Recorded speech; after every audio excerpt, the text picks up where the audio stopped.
Hello and welcome to Guns and Gear. I've taken a couple of days to just enjoy some camping, and I thought I would show y'all the kit that I carry with me when I'm muzzle loading. Alright, so I'm probably about 1.5 miles maybe from my camp. I am upstream from that. There's a smaller stream here that runs into the creek that runs by my camp. And I think I found a pretty good spot to maybe make a video. So, here we go.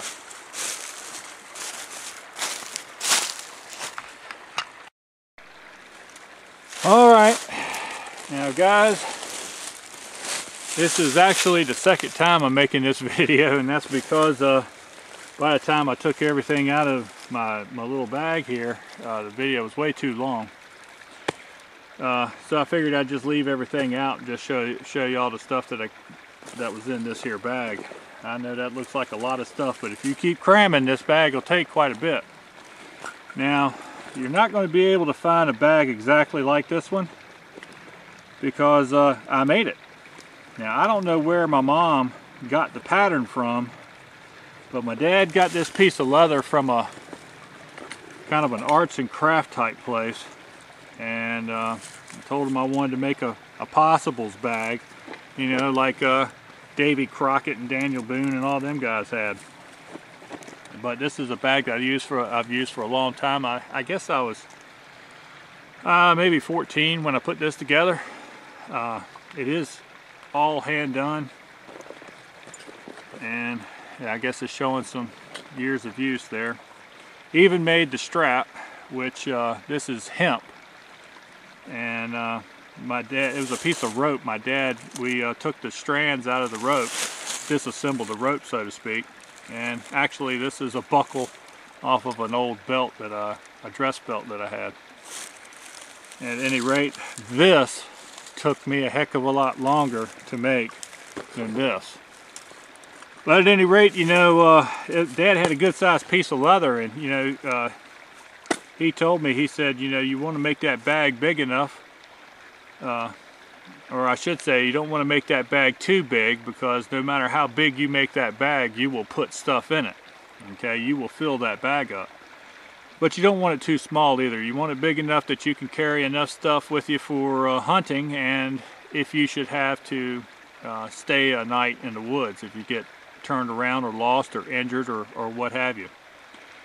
So this is what I ended up with. It's a fair sized bag, and it's, you know, it's kind of thick. It's not just a piece of leather that's just sewn together, but you know, added this leather in there to give it some depth. So you can really put a lot of stuff in here. And the front pouch here, I made it exceptionally big because that was going to be like my real possibles bag, the stuff that I would need if I wanted to get off another shot. And I still have some of the stuff in here, like my ball starter and little thing here to hold caps, and I got some pipe cleaners here that I use for cleaning. I also have this stuff right here, which I've never really used it, but looking on the ingredients, it does not have any caffeine in it. But it's supposed to give you like an energy burst for a period of time.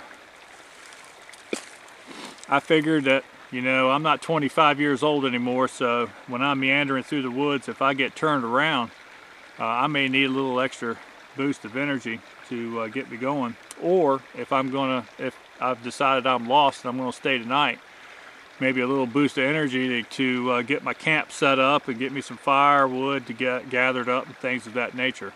So I got one of those things here. Now, I always keep a couple small lengths of rope, because sometimes you need rope and you don't need string. Okay, I've used this top piece right here to hang a lot of deer from a tree to field dress. I will gut a deer before I drag it out of the woods, because that's it's a lot lighter that way.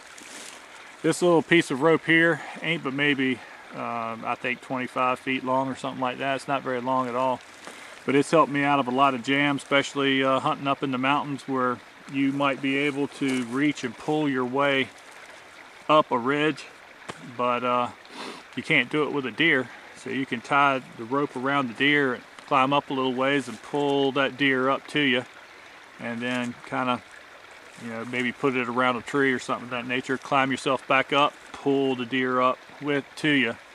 And I've had to do that a couple of times. So some cases, parachute cord and things of that nature just ain't gonna get it done. You need a length of rope. So that's my bag and some of the stuff that I had in the front pocket there. The rest of this stuff was somehow crammed all in that bag. Now, I always keep a knit hat. This is wool. It's a military surplus hat, and some light. Now, this is a Petzl, I believe you say the name of it. And it's the Tika Plus. This is a good little headlight, and headlights, I love headlights because they leave both your hands free. When you're in the middle of the woods, you've gotten yourself lost, you need to maybe put up a little bit of a camp for the evening. Nothing's more indispensable than a good little headlight, man. I tell you what, nice little thing to have. And this is a little pocket flashlight here. It uses one AA battery. And you'd be surprised how bright this thing is and how long it will run, especially if you don't leave it on high all the time. And when you're in the woods, like we got a full moon coming, and you'll be surprised how bright it is in the woods. Alright, now next thing there is, it says Zicam on there, and there is some Zicam tablets in there. But also I have 2 days worth of my prescriptions. Got some Advil in there, got some of the Bayer aspirins that I take every day, stuff like that. A couple multivitamins, so all that's in here. Staying along the lines of first aid, I got a little bit of Neosporin there. You don't see that I have a lot of bandages and stuff, and I usually do carry a better first aid kit with my regular hunting pack, but with this little possibles bag here, I don't really put that much in it. I will always find some room for athletic tape. Alright. You know, I played a lot of sports, high school and college, and man, I tell you what, athletic tape can be used for many different things. And if you ever turn your ankle over, or maybe sprain your knee from a fall, or get twisted up with some rocks or something of that nature, this right here can really come into play. It's a important piece of gear in my opinion. Now I got one of these little survival bag things here, and I tell you what, they're not worthless, but they're not comfortable either. Now this is a bag that you get into, and there ain't no way to get in except from it's like a big long bag, and you had to worm your way in there. And you will perspire a lot. Sometimes that makes you cold. When you perspire in this thing, there's no way for your moisture to seep through there. But I guess in a really cold situation, this will work. Now this is one that I haven't opened. I bought 2 of these things, and I opened the other one and I've tried it out. I always like to try out my gear. I'll tell you one thing, man, it's an uncomfortable night, that's for sure. What I rather use these bags for, if possible, is to fill them up full of leaves or pine boughs or something of that nature, and make myself something to sleep on top of and just keep a good fire going. Now this is the reason why my bag is stuffed so full. It looks like a little round ball when I carry it, and that's this tarp. This is a much better tarp than I used to use. It was, basically I just had some clear plastic rolled up, folded up, that I would use for a little survival shelter. This is an excellent quality tarp. It's made by Etowah. That shows up, Etowah. It's a nylon material. It's made just like the bag. It's kind of like a ripstop nylon, and it's 10 foot by 10 foot. So it's a big tarp. But if I had to stay in the woods, I want to stay dry, I want to stay warm. I like this tarp. Now as far as food goes, I got a little bag here with some stuff in there. Always have some almonds and peanuts and stuff like that, either in my pockets or in my bag. Tea and a sweetener. Here's some instant oatmeal. Here's a little Juicy Juice, or a little Minute Maid thing juice, and it has quite a few vitamins in there, and that's the reason why I put that in there. Got a hunk of summer sausage, which I just love summer sausage, even though I shouldn't eat it because of my heart. Got a breakfast bar type thing here. Very high in carbs, and it has almonds in it. Here's a little light my fire spoon fork combination thing. Now the spoon ain't so bad, but you know, the fork is what it is. It's not exactly the best of forks, but in my opinion, you need a spoon more than you need a fork in some type of survival scenario, whatever.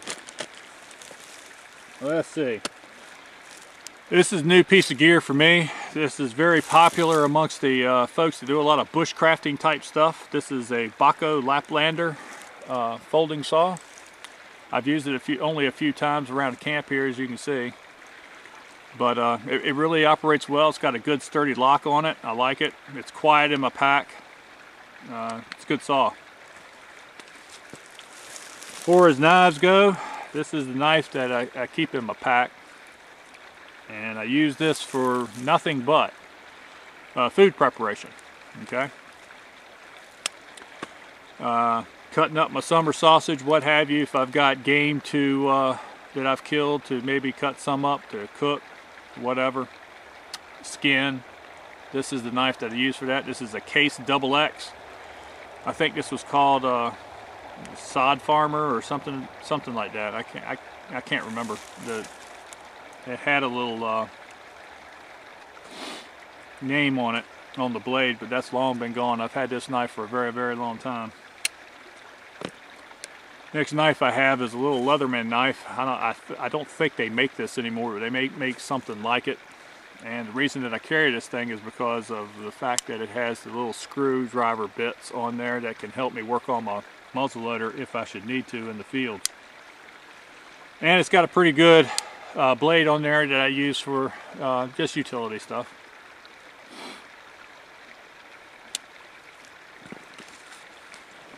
Always have a little sharpener. This one here is the Fall and Even DC4. Okay, and you can look that up on the internet and tell you what it's all about.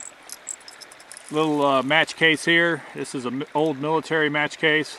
I don't know if they still make these or not, but it's filled with lifeboat matches. Those are my favorite types of survival matches, is those lifeboat matches. Got a little Doan magnesium and a little fire starter right there, a little ferrocerium rod attached to it. I've used these things quite often. This one is kind of new, but really help you get a fire going. Bic lighter. You know, Bic lighters are good as lighters, but even if there's no fuel left in it, it gives you a one-hand option on getting a spark to aid you in trying to get a fire in case you had one arm that was injured. Here's one of those MRE heater tablets, and that's another good fire starting source right there. This is not the gel, by the way. This is the tablet. And I got some couple of rags here. I know a lot of people like to use bandanas and stuff. These are just shop rags, and you can use them for everything that you use your bandanas with. It's a little bit thicker material. And I've used them for everything from pot holders to clean myself, you know, wash myself a little bit, to all kinds of things. So rags are indispensable. Now here is two little pouches. This one's full of the 50 caliber balls for my muzzleloader. This one has patches in it. It has both pre-lubed patches ready to go, and it also has a bunch of cleaning patches in it. Here's a measurement of powder for my muzzleloader.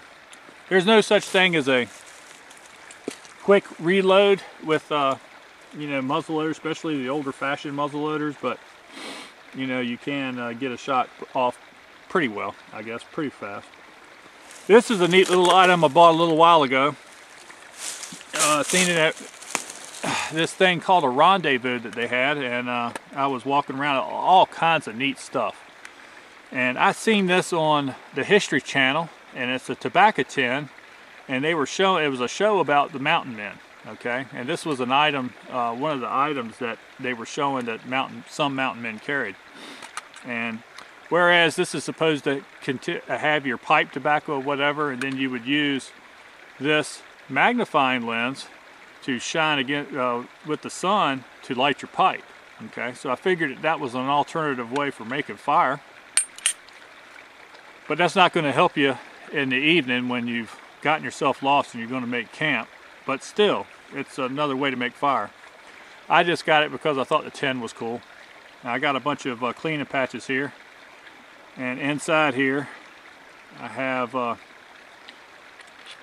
piece of flint and a Strike-A-Lite steel. Okay, I bought this at the rendezvous also. And then the rest of this stuff is tools for my muzzleloader. I got a little nipple cleaner there, cleaning swedge. Here's a ball remover, extra nipple, extra little cleaning swedge there. This little handy dandy little item right here is when you're cleaning your muzzleloader and the patch stays in the barrel. You can retrieve your patch with that. And a little wrench. So I put these patches in here basically to keep everything quiet because it rattles around in this little brass tin really bad. So that's the whole purpose of that, of having these patches on the bottom and on the side, on the top. It's just to keep everything kind of quiet. Now, what else do I have? I got 4 lengths of string, just regular string I got from a hardware store. Pretty good stout string though, but I got 2 lengths here of 25 feet and 2 lengths of 15. Some toilet paper, which is no need to explain that. Here's just an old sock that I've been using for cleaning my guns with a piece of steel wool in there. Of course you can use the steel wool to remove rust or anything of that nature that may get onto your gun, but also you can start fire with that. Got my Tomahawk here from Two Hawks. This is the Long Hunter. Perfect size for toting around in the woods with you. Handy dandy tool to have. Here's a piece of fungus that I cut off a tree because I was watching some videos and on YouTube there, and they were saying how this really holds a spark well, so I want to try that. Got my cook kit here out of my, this is just a cheap old military style, not military but military style canteen cover. I don't really like it. It's got a couple pockets in it. One of them I got a salt and pepper shaker thing. The other one I got some water purification tablets. These are Catadine brand. Supposed to be pretty good. This bottom piece here is a little stove that you can set on the ground and stuff a bunch of sticks and twigs and things of that nature in there, and kind of use this like a grill, or use it as a method for heating up your water from your canteen cup. And that's a pretty slick idea, I thought. And my canteen is an Nalgene canteen. Let's see.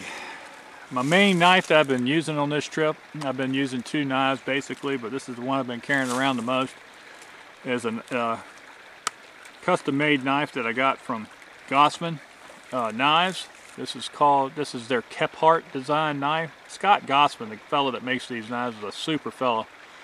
Knows quite a bit about making knives. There's still hair on that from when I was sharpening.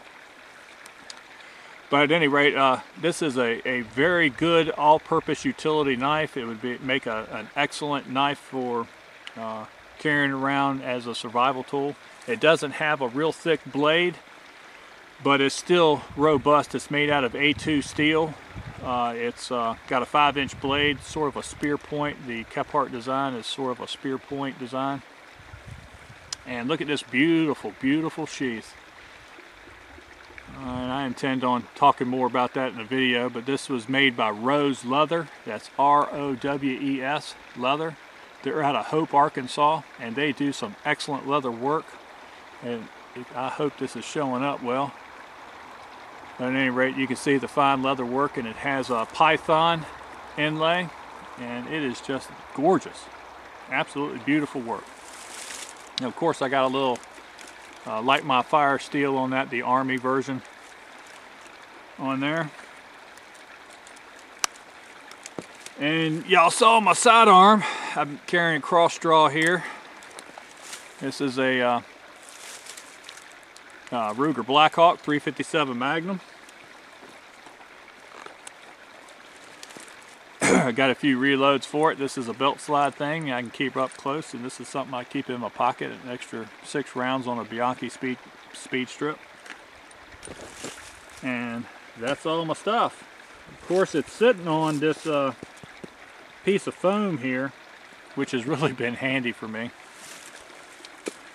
I think it was made originally for a tree stand, but it rolls up kind of small to either put in the pack or tie on the outside of my possibles bag here. And that with my wool shirt made from Woolrich. They used to make tall stuff, but they quit making that. But this is a good thick shirt that you can wear like a jacket. And in the weather that we've been having, it's been, I don't know, maybe low to mid 40s during the day, and it gets below freezing at night.